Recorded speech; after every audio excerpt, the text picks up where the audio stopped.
क्षमा बड़न को चाहिए, छोटन को उत्पात। कह रहीम प्रभु क्या घटो, भृगु जो मारी लात। यानी लात खाकर भी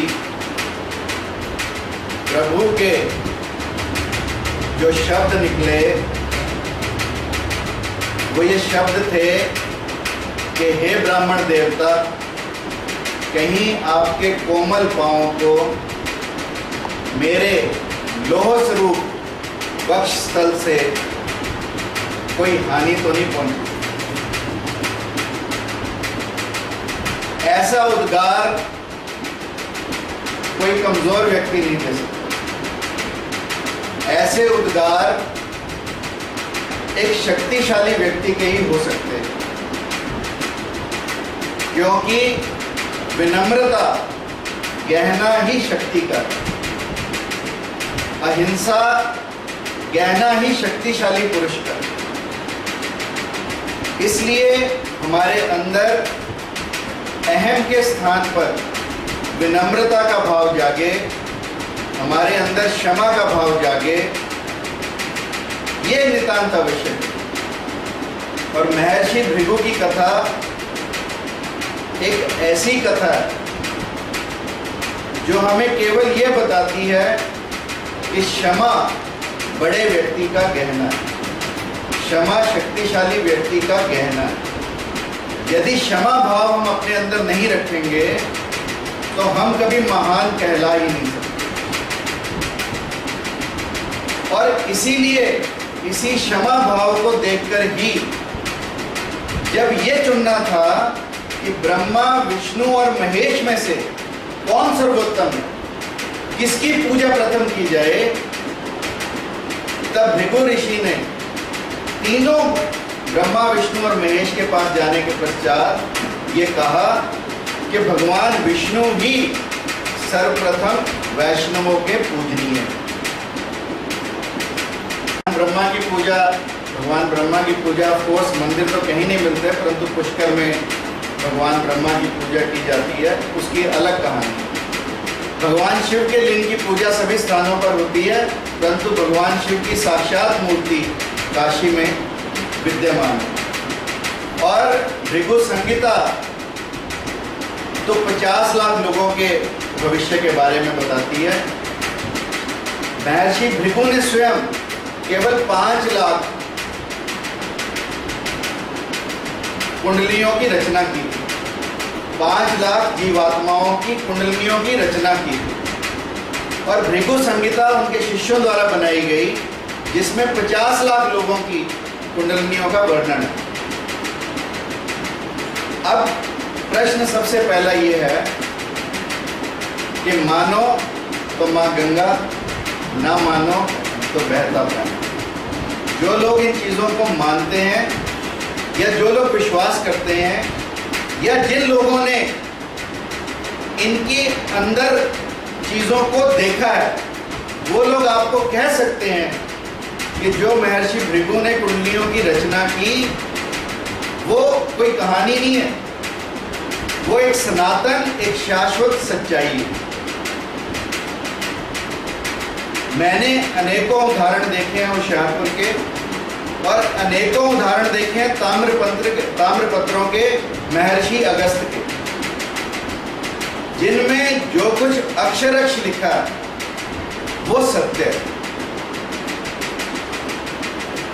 यदि मैं कुछ उदाहरण अपने या बाबा जी के बताऊं, तो मेरी कुंडली जो महर्षि भृगु ने बनाई है, उसमें ये लिखा था कि 25 वर्ष की आयु में इस संस्थान में प्रवेश करेगा।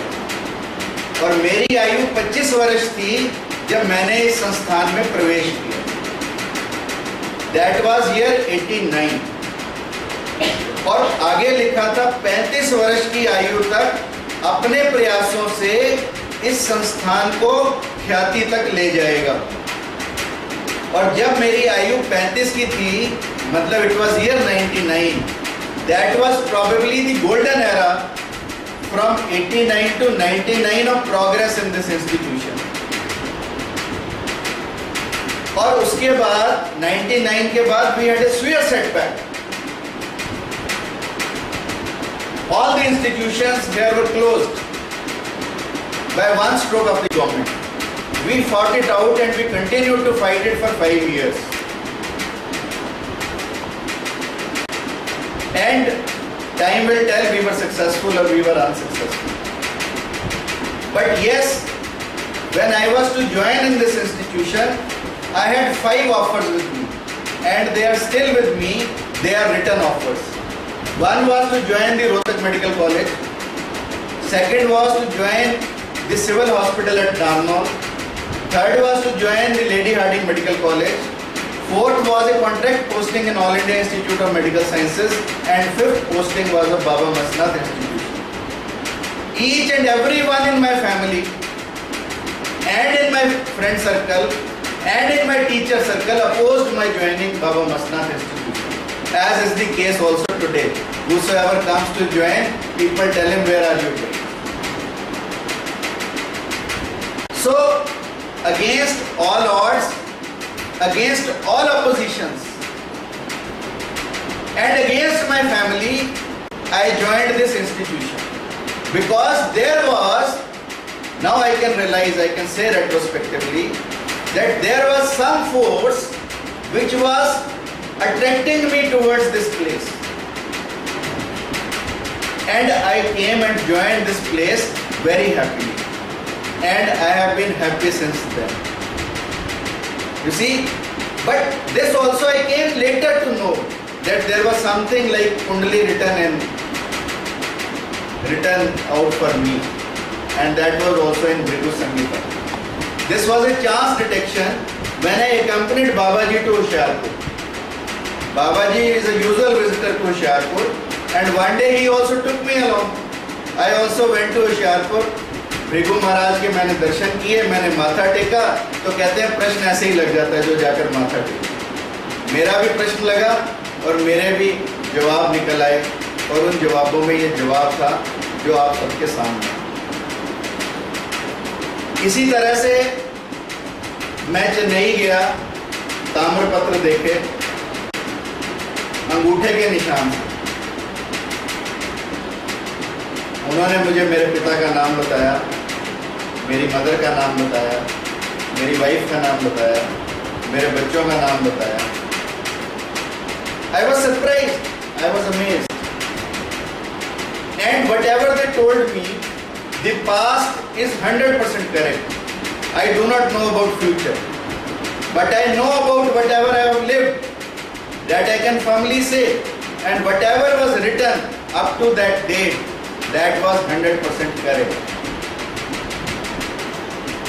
And there is another example in my family. My sister-in-law comes to me. She used to stay here for 2-3 days, and then from here she used to go to Chennai, and that also for Tamrapatras. She comes to me in my OPD for a routine examination. I examine her. Her vision was 6/18. 6/18 is almost 50% VM. And then I examined her fundus. I said, since you are to go, it is also difficult, but still I examined her fundus and I found macular degeneration, age-related macular degeneration, which normally if we see a case, we say there is no treatment for it.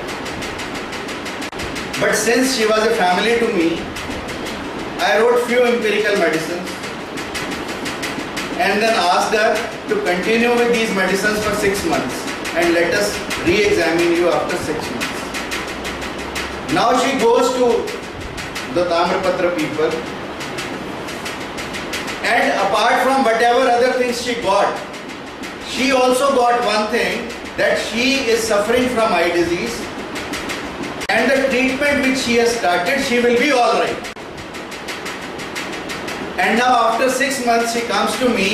Believe me, she is 6/6, and more than 7 to 8 years have happened. More than 8 years have happened that she continues to be 6/6, and it was written there. And you see, it was just 48 hours ago that she came to me. She got her examined. It was a chance examination, and then once she goes there, she is told that she is suffering from an eye disease, which she came to know of only 48 hours ago, and that she will be treated by the treatment which she has started. And if you ask me in medical sciences, it is no treatment. But still, she got all right with that treatment, and she continues to be well for the last 8 to 9 years, if I am not mistaken. तो इसलिए मैंने कहा कि मानो तो माँ गंगा, ना मानो तो बहता पानी। जिन लोगों का इन चीज़ों पर विश्वास है, जो लोग इन चीज़ों को मानते हैं, उन लोगों के लिए सत्य की अनुभूति होना स्वाभाविक ही है। और सत्य की अनुभूति के लिए उसके लिए तृष्णा, उसके लिए अभिप्सा, उसके लिए इच्छा, उसके लिए संकल्प, ये चीजें होना नितांत आवश्यक है। They are ingredients. If you see, when Swami Vivekananda went to Paramhans, he said, क्या आप मुझे ईश्वर के दर्शन करा सकते हैं?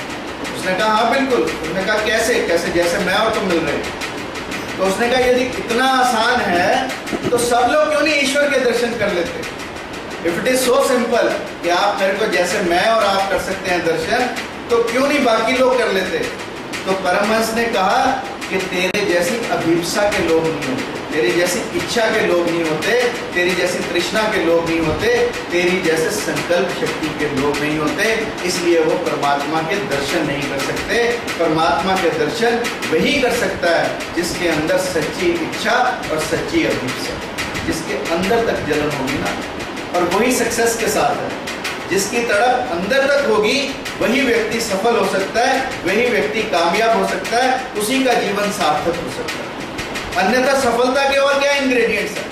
यदि हम परमात्मा को सफलता मान लें तो सफलता के लिए भी वही इंग्रेडिएंट्स हैं जो परमात्मा को पाने के इंग्रेडिएंट्स हैं। और परमात्मा को पाने के क्या तरीके हैं? ज्ञान से पा सकते हैं, कर्म से पा सकते हैं, भक्ति से पा सकते हैं। तो हर व्यक्ति वो किसी भी फील्ड में एक्सेल किया, उसको सत्य की अनुभूति हुई, तभी उसने अपने फील्ड में एक्सेल किया, अन्यथा वो कर नहीं सकता। चाहे वो कोई संत बना, चाहे कोई साइंटिस्ट बना, वो सत्य की अनुभूति से बना, चाहे शिल्पकार बना, चाहे चित्रकार बना सत्य की अनुभूति से। और सत्य की अनुभूति के लिए अनिवार्यता के जो गुण हैं वो ये गुण जो मैंने आप लोगों से कहे, और उनमें से क्षमा एक बहुत ही बड़ा गुण है जिसका हमारे अंदर होना बहुत आवश्यक है। हमारी पर क्षमा जरूर की, और क्षमा करके ही व्यक्ति महान बनता है। द्रौपदी को यदि हम महान करते हैं तो द्रौपदी को किसी और कारण से नहीं, इसीलिए महान गिनते हैं क्योंकि द्रौपदी ने अपने पुत्रों को मारने वाले अश्वत्थामा को भी बांध कर जब उसके सामने लाया गया तो अश्वत्थामा, जबकि द्रौपदी का ये प्रण था कि जिसने इनको मारा है उसको मैं मृत देखना चाहती हूँ, परंतु फिर भी द्रौपदी के सामने जब गुरुपुत्र अश्वत्थामा को लाया गया तो द्रौपदी ने कहा कि नहीं, जैसे मैं अपने पुत्रों के लिए संताप कर रही हूँ, कलेश में हूँ, मैं नहीं चाहती कि गुरु माँ भी ऐसे ही कलेश या संताप से गुजरे, इसलिए उसने अश्वत्थामा जैसे हत्यारे को भी माफ किया। इसीलिए हम द्रौपदी को महान कहते हैं। इसीलिए द्रौपदी को 5 पतियों की पत्नी होते हुए भी हम सतियों में गिनते हैं, क्योंकि उसमें क्षमा का भाव सबसे ज्यादा था। एक नाथ को 108 बार, एक व्यक्ति ने 108 बार एक नाथ के मुंह पर थूका, परंतु एक नाथ 108 बार गंगा वापस जाकर नहाए। तो किसी ने कहा, शिष्यों ने कहा कि इसने 108 बार गुरुदेव आपके मुंह पर थूक लिया, यदि आप कहें तो इसकी जीवन लीला समाप्त कर दें। तो एक नाथ ने कहा नहीं नहीं नहीं नहीं नहीं, यह तो बहुत भाग्यवान व्यक्ति है, इसके सौभाग्य से ही तो मैंने 108 बार माँ गंगा का स्नान पुण्य से किया। इस व्यक्ति की बदौलत ही तो 108 बार मैं गंगा माँ के स्नान कर सका, इसलिए इस व्यक्ति को कुछ मत कहो। जिस व्यक्ति ने मुंह पर 108 बार थूका, भगवान कृष्ण ने भी 100 गालियां शिशुपाल की माफ की थी। 100 बार तक अपनी बुआ को वचन दिया था कि ये गलती करेगा तो इसकी माफी है, पर जब वो 101वीं बार उसने गाली दी तब भगवान ने उसका सिर धड़ से अलग किया। इसलिए क्षमा का भाव हमारे अंदर पैदा हो, हम दूसरों के गलतियों को क्षमा करें, दूसरे के कोई भी कार्य हो उनको क्षमा करें, और जिस दिन अपने अंदर ये भाव उत्पन्न करेंगे